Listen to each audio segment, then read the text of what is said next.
RRB PO और RRB clerk में DV में आपको कौन कौन से डॉक्यूमेंट ले जाने हैं और वो डॉक्यूमेंट को किस तरीके से बनवाना है, जैसे बॉन्ड है, करेक्टर सर्टिफिकेट है, पुलिस वेरिफिकेशन है, ईडब्ल्यूएस किस फॉर्मेट में होना चाहिए। वो सारे डाउट आपके इस वीडियो में क्लियर हो जाएंगे। बस आपको इस वीडियो को अंत तक देखना है, एंड तक देखना है। इसमें आपको एक एक सर्टिफिकेट और किस ऑर्डर में रखना है वो आपको इसमें समझा दिया जाएगा। जैसे ही कि ये दिख रहा होगा आपका पूरा, तो ये आपको जिस दिन मेल आया होगा, जिस भी आरआरबी में आपका सिलेक्शन हुआ है उस आरआरबी से आपके पास एक मेल आया होगा कि हमको ये डॉक्यूमेंट सबको ले जाना है। तो जैसे कि इसमें आपको दिख रहा होगा, आपको सबसे पहले बॉन्ड है, तो बॉन्ड जो है 2 लाख रुपए का किसके लिए, general category and EWS candidate के लिए। और 1 लाख रुपीज़ का जो बॉन्ड है वो किसके लिए है, रिजर्व कैटेगरी। रिजर्व कैटेगरी में फीमेल, SC ST और OBC। और सबसे इसके अंदर जो मेन बात है वो है 300 रुपये के हमको स्टैम्प में बनवाना है। और जो श्योरिटी लेगा, duly concern bye income proof surety is mandatory, मतलब हमको इनकम प्रूफ भी लगानी है। जिसका हम जो हमारी श्योरिटी ले रही है उसका इनकम प्रूफ भी इसके अंदर होना चाहिए। इनकम प्रूफ के रूप में अगर गवर्नमेंट जॉब करता होगा तो सैलरी स्लिप लगेगी, अगर बिजनेस करता होगा तो उसका 3 साल का इनकम टैक्स रिटर्न। जैसे सर्टिफिकेट्स में हमको इसी ऑर्डर में सब लगाना है जिससे हमको वहाँ प्रॉब्लम ना हो। सेकेंडरी मार्कशीट, उसके बाद secondary certificate, higher secondary marksheet, higher secondary certificate, graduation marksheet, graduation certificate, अगर पोस्ट ग्रेजुएशन किया तो पोस्ट ग्रेजुएशन मार्कशीट, और उसके बाद पोस्ट ग्रेजुएशन सर्टिफिकेट, फिर बर्थ सर्टिफिकेट, कास्ट सर्टिफिकेट, और अगर कास्ट सर्टिफिकेट किसी ने ईडब्ल्यूएस से डाला तो ईडब्ल्यूएस, और अगर कोई पहले प्रीवियस जॉब करता हो और उसने मेंशन किया हो तो उसके लिए no objection certificate, 4 passport size photo. इसमें 4 लिखी हुई है लेकिन हम 8 ले जाएंगे। उसके बाद गुजराती सब्जेक्ट पासिंग सर्टिफिकेट हो स्टैंडर्ड 8 में, office assistant and officer scale 1 के लिए, photo ID and residence proof, और 2 करेक्टर सर्टिफिकेट चाहिए आपको। उसके बाद जो हमने सिस्टम से जनरेट हुआ होगा ऑनलाइन एप्लीकेशन फॉर्म वो, और पुलिस वेरिफिकेशन रिपोर्ट जो आपके पुलिस स्टेशन, नज़दीकी पुलिस स्टेशन से आपको मिलेगी। तो इसकी पूरी डिटेल में आपको एक एक करके समझाता हूँ। पहले बॉन्ड, तो बॉन्ड जो है इंडियन नॉन, जो देखो आपको 300 रुपये का स्टैंप है, जो देखो दिख रहा होगा यहाँ 300 रुपीज़ का स्टैंप है। 300 रुपीज़ का स्टैंप होगा। आप लॉयर के पास जाओगे, उसको बोलोगे 300 स्टैंप पे, 300 के स्टैंप पे मुझे बॉन्ड बनवाना है, तो वो आपको 300 का स्टैंप निकालेगा। और इसमें सबसे खास बात याद रखनी है, फर्स्ट पार्टी में आपका नाम, सेकंड पार्टी में जिस आरआरबी में आपका सिलेक्शन हुआ उसका नाम आएगा। और फिर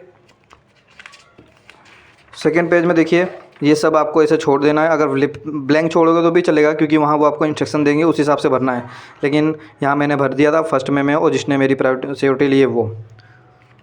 और थर्ड पेज में ये आएगा, एम्प्लॉय का नाम यहाँ पर आएगा, जो जैसे आप सिलेक्ट हुए तो आपका नाम, आपकी यहाँ फ़ोटो होगी और जिसने सिक्योरिटी ली है उसका नाम, और यहाँ पे उसकी सिग्नेचर, और यहाँ पे विटनेस, जिसने आपका जो विटनेस होगा वो। हाँ, जब भी आप बॉन्ड बनाने जाएँ तो 300 रुपये के बॉन्ड जब बनाने जाएँ आप, तो बॉन्ड में आप जो विटनेस है और जो जिसने सिक्योरिटी ली उसको साथ में ले जाओ वहाँ पर। और फिर आपको आधार कार्ड लगाना होगा, सेल्फ अटेस्टेड। उसके बाद जिसने सिक्योरिटी ली उसका आधार कार्ड सेल्फ अटेस्टेड, और जिसने विटनेस है वो उसका आधार कार्ड सेल्फ अटेस्टेड। और अगर गवर्नमेंट जॉब करता हो तो 3 महीने की सैलरी स्लिप, और अगर प्राइवेट जॉब या फिर बिजनेस करता हो तो हमको उसके इनकम प्रूफ के लिए उसका ITR लेना होगा 3 साल। जैसे मैंने बिजनेस के लिए लिया है तो 3 साल का ITR। और एक खास बात याद रखना कि जो बॉन्ड है वो अपने ब्लड रिलेशन में नहीं आना चाहिए। जो अपनी सिक्योरिटी ले रहा है वो अपने ब्लड रिलेशन में नहीं होना चाहिए, अपने मम्मी पापा या भाई नहीं होना चाहिए, अपने ब्लड रिलेशन में मतलब नहीं होना चाहिए। समझ गए होंगे आप। ये हमारा पूरा इनकम टैक्स रिटर्न जो फाइल है वो है। आपको क्लास 10 की मार्कशीट, वो भी सेल्फ अटेस्टेड, यहाँ पे आपकी खुद की सिग्नेचर होनी चाहिए। बात तो वहाँ पे जाके भी कर सकते हो आप सिग्नेचर तो। उसके बाद क्लास 12 की मार्कशीट, और यहाँ पे सेल्फ अटेस्टेड सिग्नेचर चाहिए आपकी। और आपके उसके बाद आपकी जो पासिंग सर्टिफिकेट है वो, यहाँ पे भी सेल्फ अटेस्टेड की सिग्नेचर। और आपके जो BSc किया हो तो BSc, MSc किया हो तो MSc, जो भी है उसकी आपकी जो है मार्कशीट होनी चाहिए। जैसे कि ये मार्कशीट लगी हुई है पूरी 6 सेमेस्टर की। मैंने BSc किया था तो मेरे 6 सेमेस्टर की ये मार्कशीट है।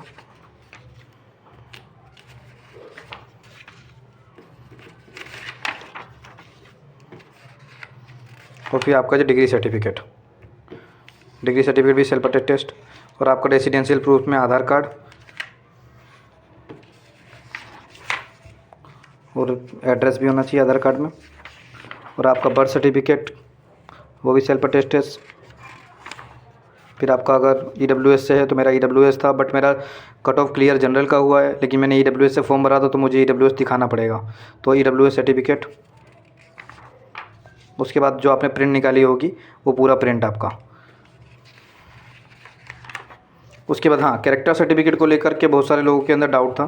तो कैरेक्टर सर्टिफिकेट में अगर आपके पास फॉर्मेट है तो आप फॉर्मेट ले जाइए। जैसे मैं अपने फॉर्मेट को ले गया था, मेरे कॉलेज में प्रिंसिपल ने यहाँ पे सिग्नेचर करी और यहाँ पे स्टैंप लगाया, और यहाँ पे पूरा जो उनका स्टैम्प था वो किया बस, तो चल जाएगा। और मेरे स्कूल वालों के पास ऑलरेडी उनके पास था सर्टिफिकेट का फॉर्मेट, तो उन्होंने अपने फॉर्मेट में ही बना के मुझे दे दिया। जैसे लिख रहा होगा आपको राजस्थान हिंदी हाई स्कूल, यहाँ मेरा नाम लिखा, और was a bonafide student of the school and he was a good moral character, और यहाँ पर प्रिंसिपल की सिग्नेचर आ गई इसके यहाँ पर, और स्टैम्प आ गया, और आज की डेट आ गई। हाँ, और ये किसी ने अगर मेंशन किया हो कंप्यूटर के लिए, कंप्यूटर के बारे में एक्स्ट्रा नॉलेज रखता हो, या कोई भी छोटा मोटा कोर्स किया हो, तो कंप्यूटर सर्टिफिकेट भी ले जाइएगा, अच्छा रहेगा। अगर नहीं हो तो कोई बात नहीं, जैसे मैंने CCC किया था, मैंने मेंशन किया था, तो मैंने CCC का एक सर्टिफिकेट लिया है। और डोमिसाइल सर्टिफिकेट होगा, तो डोमिसाइल सर्टिफिकेट में अगर हो तो आपके पास ये, नहीं तो इस तरीके का डोमिसाइल सर्टिफिकेट है। और फिर हमारा ये पान कार्ड 18 पेज की हमको वहाँ से PDF आई हुई है, और उसको हमको ईमेल में आई है, उसको डाउनलोड करके निकलवानी है। उसमें भी हमको फॉर्म भरने हैं अंदर, तो उसको घर से भर के ले जाइएगा तो ज़्यादा अच्छा रहेगा। जैसे हमको यहाँ सिग्नेचर करनी है, ये पूरा पढ़ लेना आप, मैंने पढ़ लिया था। फिर यहाँ सिग्नेचर करी, यहाँ नाम लिखा, और यहाँ प्लेस और डेट वहाँ उसी दिन लिखूँगा डेट। फिर जैसे कि अपेंडिक्स 2 में फॉर्म है, यहाँ पे भी फुल नेम और जिस कैडर में सिलेक्ट हुए वो सिग्नेचर, और जो आपका विटनेस है विटनेस की सिग्नेचर और विटनेस का नाम। इसी तरीके से शेड्यूल 2 में देखो लिखा हुआ है डिक्लेरेशन ऑफ फिडेलिटी एंड स्केर्सी, यहाँ पे भी वही सेम, आप इसको पढ़ लीजिएगा। यहाँ नाम लिखना है, और आपके जिस कैडर के लिए सिलेक्ट हुए वो सिग्नेचर आपकी, और जो आपका विटनेस है वो, और अगर वो कोई जॉब करता है तो जॉब, और जहाँ का एड्रेस हो उसका वो एड्रेस। और फिर डिक्लेरेशन ऑफ डोमिसाइल बोला था ना, जिसके बाद डोमिसाइल ना हो वो इस डिक्लेरेशन को फिल करेगा, सिग्नेचर करेगा और मेंशन करेगा। मेरे पास तो डोमिसाइल है, मुझे इस कागज़ की कोई ज़रूरत नहीं, लेकिन फिर भी मैंने भर दिया है। उसके बाद declaration to be obtain from new entrant, तो मतलब यहाँ पर आपको ये पढ़ लेना पूरा, और आपका नाम यहाँ पर, आपके फादर का नेम, अगर आप अनमेरिड तो अनमेरिड पर टिक करिएगा, और अगर मैरिड हो तो मैरिड पर, और यहाँ सिग्नेचर। और फॉर्म डी में भी यही है, आप पूरा पढ़ लीजिएगा, नाम लिखना है और आपके फादर का नाम और सिग्नेचर। हाँ, इसको अच्छे से ध्यान देना का आइडेंटिटी स्लिप में आपका कैंडिडेट का फ़ोटो आएगा, यहाँ नाम आएगा और वहाँ उसका एड्रेस आएगा, और जिस कैडर में सिलेक्ट हुआ है वो, और फादर का नाम, मदर का नाम, और आपका एक आइडेंटिटी, मतलब कुछ भी हो। मेरे जो था मैंने लिख दिया black mole on left hand, और फिर आपकी डेट ऑफ बर्थ, BSc आपने CCC एक्सचर किया गया, और आपको नियर बाई मोबाइल नंबर जो आपका नहीं होना चाहिए, आपके भाई का हो चलेगा, आपकी बहन का हो चलेगा, आपके फादर का हो, लेकिन आपका मोबाइल नंबर नहीं होना चाहिए। तो वो मोबाइल नंबर यहाँ सिंगल हो तो सिंगल, अगर मैरिड हो तो मैरिड, और आपके ऊपर जितने पेरेंट्स हैं वो डिपेंडेंट है तो वो, और अगर सिस्टर है और अनमेरिड है और डिपेंडेंट है आपके ऊपर तो उसका नाम और उसकी एज, और जितने लोग आपके ऊपर टोटल आपको इंक्लूड करना, खुद को इंक्लूड करके आपके ऊपर टोटल जो डिपेंडेंट लोग हैं उनका यहाँ पर उनकी संख्या लिखनी है आपने को, उनके नंबर लिखने हैं, और यहाँ मोबाइल नंबर जो 2 आपकी चालू हो, और आपकी ईमेल आईडी और सिग्नेचर। और फिर रूल्स ऑफ कंडक्ट पूरा पढ़ लेना आप, मैंने पढ़ लिया था, और यहाँ सिग्नेचर।